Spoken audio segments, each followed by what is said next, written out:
Good Friday না black Friday, আসুন এই ভিডিওর মাধ্যমে জেনে নেই যীশু খ্রিস্টের জন্ম থেকে মৃত্যু পর্যন্ত সংক্ষিপ্ত কাহিনী।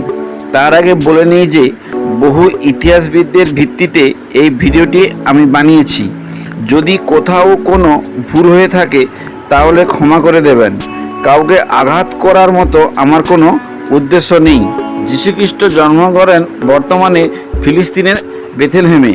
তার মা মরিয়মের বিয়ে হয়েছিল ইউসুফ বা জোসেফের নামে এক ব্যক্তির সাথে, যিনি রাজা দাউদ এর বংশধর ছিলেন। তার কোনো জৈবিক পিতা ছিলেন না। ঈশ্বরের ইচ্ছা অনুসারে যীশুখ্রিস্টের জন্ম হয়। যীশুখ্রিস্টকে ঈশ্বর পৃথিবীতে পাঠিয়েছেন মূলত অরাজকতা, অন্ধকার, কুসংস্কার থেকে পৃথিবীকে রক্ষা করার জন্য। যীশুখ্রিস্টের আত্মবলিদানকে শ্রদ্ধা জানিয়ে এই দিনে শোক পালন করে খ্রিস্টান সম্প্রদায়ের মানুষরা গুড ফ্রাইডে পালন করেন।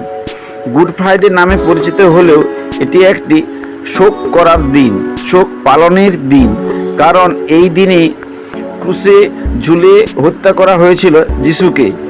তাই অনেক জায়গায় এই দিনটি ব্ল্যাক ফ্রাইডে বা ডার্ক ফ্রাইডে নামেও পরিচিত।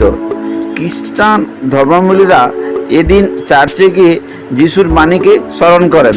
এখন প্রশ্ন হলো, একটি কষ্টের দিনকে কেন গুড ফ্রাইডে বলে অভিহিত করা হয়? যেদিন যীশু খ্রিস্টকে এত কষ্ট দিয়ে হত্যা করা হলো, সেদিনের মধ্যে শুভ কোথায়? জার্মানি সহ অনেক দেশেই এই দিনটিকে ডার্ক ফ্রাইডে বলেও অভিহিত করা থাকে। আবার অনেকে বলে থাকেন যে গডস ফ্রাইডে থেকেই গুড ফ্রাইডে কথাটি এসেছে। আবার অনেকের মতে পবিত্র কথাটি এখানে গুড হিসেবে ব্যবহৃত হয়েছে। কেউ কেউ বলে থাকেন যিশু নিজেই যন্ত্রণা সহ্য করে সবাইকে মানসিকভাবে শুদ্ধ করেছেন, সেই কারণেই এই দিনটি গুড ফ্রাইডে নামে পরিচিত। যীশু খ্রিস্টকে খ্রিস্টান ধর্মের প্রবর্তক বলা হয়। মানুষের মঙ্গল কামনায় নিজের সারা জীবন তিনি ব্যয় করেছেন। খ্রিস্টানরা মনে করেন যে তিনি ছিলেন ঈশ্বরের প্রেরিত শান্তি ও প্রেমের দূত। প্রায় 33 থেকে 34 খ্রিস্টাব্দে জেরুজালেমে শান্তি ও প্রেম, সৌভ্রাতৃত্বের বাণী প্রচার করেছিলেন যীশুখ্রিস্ট। মানুষের মনে তার কথা গভীর প্রভাব ফেলেছিল। যিশু বিপুল জনপ্রিয়তা আস্তে আস্তে অর্জন করছিলেন, কিন্তু এই জনপ্রিয়তা পছন্দ হয়নি কিছু ধর্মান্ধ ব্যক্তির। যিশু রাজার জনপ্রিয়তাকেও ছাপিয়ে যাচ্ছিলেন। তিনি রাজার বিরুদ্ধে চক্রান্ত করছেন এমন কথা রাজার কানে তুলে তাকে খেপিয়ে তুলেছিলেন ওই ব্যক্তিরা। রাষ্ট্রদ্রোহিতার অভিযোগে যিশুকে মৃত্যুদণ্ড দেয় রাজা পিলাতস। তাকে কাঁটার মুকুট পরিয়ে নির্মমভাবে অত্যাচার করে ক্রুশে পিরেক দিয়ে গেঁথে হত্যা করা হয়। এত অত্যাচারের পরেও নিজের সহনশীলতা ও ক্ষমতার আদর্শ হারাননি।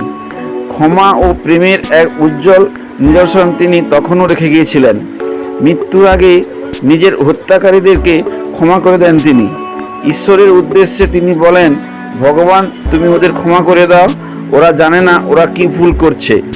তবে অনেকে মনে করেন ক্রুশবিদ্ধ হয়েই যিশুর মৃত্যু হয়নি।